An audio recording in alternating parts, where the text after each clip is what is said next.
What if every Yonko in One Piece had a domain expansion? What would they be called? What would they look like? How would they work? And of course, whose would be the strongest? Well, today is definitely a good day to be a fan of both One Piece and Jujutsu Kaisen because I have made this video with the sole purpose of answering these questions. I'm gonna go through every Yonko we have seen in One Piece and create a domain expansion for each of them. And don't worry, I have made sure that every domain expansion perfectly matches their character and their devil fruit. Well, I say perfectly, I did my best, but sometimes you have to choose between symbolism and just straight awesomeness. Either way, I made sure they were all hella entertaining. Now, remember, this video is purely hypothetical. Domains are obviously not a thing in One Piece, so there's really no need to get your panties in a twist if I don't end up giving Luffy's domain some omniversal level attack potency. It's just a bit of fun, you know? Also, the only thing that we're using from JJK is the concept of a domain expansion. All of the nitty-gritty details about cursed energy and domain counters are not really important here at all. I'm literally just gonna give every Yonko a closed domain with a cool guaranteed hit based off their devil fruit. Simple as that. Okay, again, I kind of say simple as that, but I have slightly bent the rules for Shanks and Luffy, but I did it in a really cool way, so make sure you stick around to the end of the video to see theirs. Also, if this video can miraculously get 1,000 likes, then I will make a part 2 exploring the Admiral's domains. Anyway though, enough yapping, let's just get right into it. Okay, first up we have Edward Newgate, aka Big Daddy Whitebeard. Now, before his death, Whitebeard was the holder of the terrifyingly strong Gura Gura no Mi, aka the Tremor fruit. And if you're watching this video, it means that you probably like and watch One Piece, so I shouldn't really have to explain how the fruit works, but I'll give you a brief recap anyway. Basically, the Tremor fruit makes things tremor. Well, no fucking shit. As far as the name of Whitebeard's domain goes, I have decided on Voyage of Unwavering Loyalty. I felt this matched Whitebeard's theme of family and loyalty very nicely, and I also added the voyage part because he's a pirate, duh. This name also perfectly matches what the domain actually does, which I will get into right now. Whitebeard's domain will be set on the deck of the mahoosive ship, the Moby Dick. The ship itself will be crashing over the waves of a dangerously stormy sea. As for the guaranteed hit of the domain, it's very simple. Kind of. Okay, not really, but it's very cool. Similar to how Cursed Naoya uses projection sorcery in his domain, Whitebeard's tremor ability can be used on a much more precise cellular level within his domain expansion. From the second that their feet meet the deck, the opponent's body is struck by constant minuscule vibrations. Now, the rules are very simple. As long as the opponent remains perfectly still, the vibrations are almost harmless, especially if they have very strong armament Haki. However, the more the opponent moves, the more harmful the tremors shaking their body become. And depending on the strength of their Haki, if they move too much, their body will simply start to break down and completely deteriorate. I mean, I'll put it this way, if someone like Usopp was trapped in the domain, he would be reduced to dust in literally seconds. Now, I'm sure you're wondering why they can't just stay still. Well, it's kinda hard to stay still when the entire ship you're standing on is crashing over monstrous waves. Like the name suggests, it's literally a test of unwavering strength and loyalty. If you cannot hold yourself still and upright, then you die. Simple as that. And of course, this is very fitting for Whitebeard given his own unwavering strength and resolve. So much so that he actually ended up dying standing perfectly upright without a single scratch on his back. Anyway, that was my idea for Whitebeard's domain. Time to move on though. Alright then, next up is Charlotte Linlin, aka Big Mom, but I'm kind of scared to call her that because I already know that all of you are gonna laugh at my very British accent. Big Mom is the holder of the Soru Soru no Mi, aka the Soul fruit, and I really hope that I pronounced that correctly. Anyway, the Soul fruit does exactly what it says on the tin. She can manipulate and animate souls and even do things like steal years of people's lifespan. I have named her domain Caramel Lake of Cleansing, and I imagine it to look a lot like Willy Wonka's chocolate factory, but with an enormous caramel lake instead of chocolate. But I guess chocolate would kinda work too, I don't know. Within the domain, Big Mom would have her fat ass planted on Zeus's back as she hovers overhead. I also forgot to mention it last time, but just like in Jujutsu Kaisen, domains give you a stat buff, meaning that Zeus and Prometheus become a decent amount stronger within her domain. As for the guaranteed hit, I call it Soul Cleanse. Basically, the domain will start stealing your life force and feeding it to Big Mom, meaning that the longer you stay in there, the weaker you get and the stronger Big Mom gets. It also means that if you somehow come out of there alive, then you probably won't stay that way for very long because lots of your lifespan will have been drained away from you. Due to it being a guaranteed hit, feeling no fear will not save you from these effects like it does outside of the domain. And respect to Jinbei for that moment because goddamn he's got balls of steel. Overall, this domain is definitely not as unforgiving as Whitebeard's, but it's still terrifying and definitely suitable for a Yonko like Charlotte Linlin.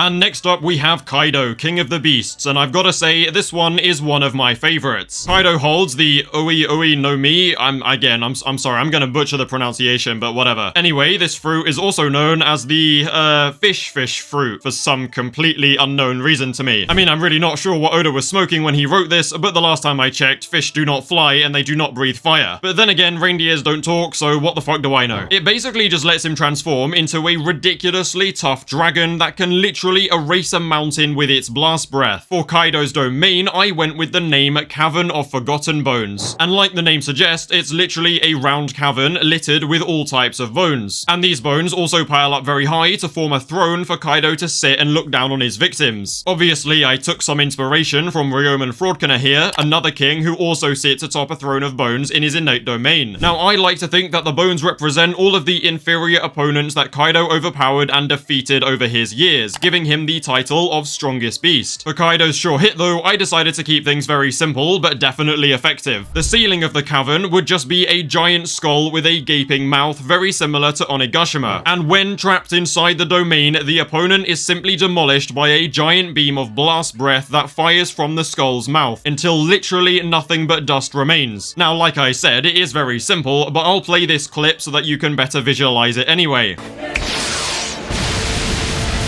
As a little added bonus though, the blast becomes even stronger when Kaido is absolutely f***ing hammered.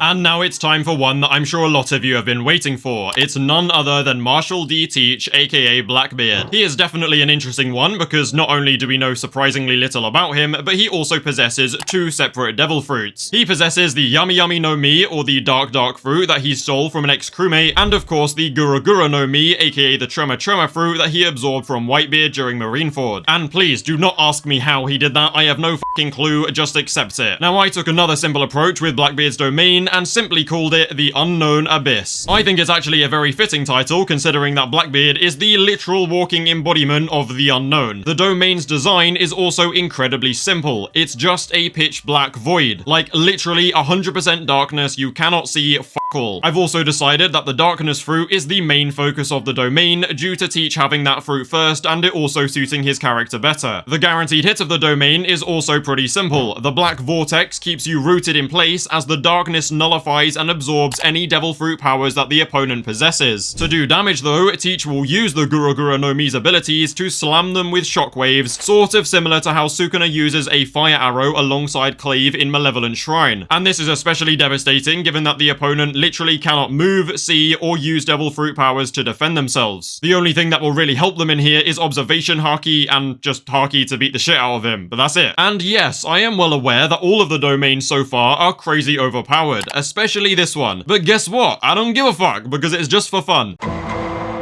Now, before we move on to the special domains of Shanks and Luffy, we first gotta think about Buggy, because somehow this guy landed himself the title of Emperor. Now, I like to call Buggy's domain, please don't f***ing hurt me. No, I'm kidding. I call it Chaotic Circus of Deception, and just as the name would suggest, it's set in a giant circus tent. The guaranteed hit is pretty basic, he can just chop up absolutely anything in the domain. It's pretty much exactly the same as Law's Room and Amputate. However, due to Buggy being a sniveling coward and a complete weakling, he actually cannot chop anybody with even an ounce of good Haki, which then makes it completely offensively useless unless he happens to be fighting f***ing Vivi or something. By still being able to chop himself and the environment though, Buggy will mainly use his domain as a defense mechanism to keep as much distance between himself and his opponent as possible. In conclusion, Buggy is a special grade bitch, but I love him though. And now it is finally time to look at the final two emperors, starting with Red-Haired Shanks. Like I said, Shanks and Luffy have very special domains due to, well, reasons. The thing that makes Shanks so special though is that I actually decided he doesn't have a domain at all. I mean, think about it, he is the only Yonko without a devil fruit, and he is one of, if not the, strongest Yonko among them with nothing but Haki. Godlike Haki, sure, but it's still just Haki. Therefore, due to having no fruit and having insanely strong strong Advanced Conqueror's Haki, I'm going to give him the same benefit of a Heavenly Restriction user like Maki and Toji. Due to the fact that Advanced Conqueror's Haki at his level can suppress the devil fruits of even the Admirals, it makes sense to say that he is immune to the sure hit of a devil fruit based domain expansion. And of course, he can come and go as he pleases through the barrier, just like a Heavenly Restriction user in Jujutsu Kaisen. Without this benefit, it would simply be unfair. But fortunately, this actually makes a lot of sense because of the way that Advanced Conqueror's Haki canonically does suppress devil fruit abilities. In my opinion, this is just the most suitable idea for the only Emperor without a fruit. Anyway, enough of me glazing Shanks for now. It's finally time to discuss the special domain expansion of the final Yonko on our list, Monkey D. Luffy. In the intro, I know that I said everyone would just get a normal closed barrier domain with a guaranteed hit, but I also decided that Luffy is gonna be the exception. I have given Monkey D. Luffy the only open barrier domain expansion and called it the self-embodiment of freedom. Now, if you're wondering why I gave Luffy's domain an open barrier, it is because I thought it would be the perfect way to represent the theme of freedom, which is so crucial to both Luffy and Joyboy's character. Trapping his domain within a barrier just simply didn't feel right to me, so I didn't do it. Now, as you know from Jujutsu Kaisen, open barrier domains can affect anything within the real world and also have a physically manifested core or center. As you should know, Sukuna's core is the actual shrine, and Kenjaku's core is his weird pillar of freakiness. Now, I like to think that Luffy's core would be the giant golden figurehead of the Thousand Sunny, maybe accompanied with a giant straw hat perched on top of it. A condition of his domain, though, is that he needs to be in Gear 5 in order to use it, but that does also mean that the guaranteed hit is crazy busted. And I'm talking like Takaba level busted. When Luffy expands Self-Embodiment of Freedom, he can effectively manipulate absolutely anything within a 200-meter radius. Basically, anything within range gains elastic properties that Luffy can manipulate however he wishes, even without touching them. It's basically just straight up reality bending similar to Takaba in Jujutsu Kaisen, and it's definitely a lot more effective than when he uses Gear 5 outside of the domain. To put it very simply, if you get stuck in there, you are literally Luffy's plaything. And this obviously means that he has an advantage over the other Yonko's domains because he can collapse their barriers from the outside while clashing with them, just like Sukuna did against Gojo. And does this make Luffy super crazy broken? Yes. Does it make Shanks his only real threat? Yes. Do I really give a fuck? No. Why? Because it's not real. Like I said, just a bit of fun. With all of the Yonko's domains fully explained now though, I do want to give a quick ranking of which I think is the strongest. Starting at the weakest domain, we obviously have Buggy's because duh. And then I would say that it's Big Mom's, then Kaido's, and then Blackbeard's, and then finally we have Whitebeard's taking second place and Luffy's taking first. But let's be real, they're all Shanks victims either way. Anyway, if you like this style of video and want to see a part 2 where I focus on the Admirals, then remember to smash that like button and subscribe while you're at it. As always, feel free to join the Discord and follow me on Twitter, links below. Thank you guys for watching my second ever One Piece video, and I will catch you in a bit.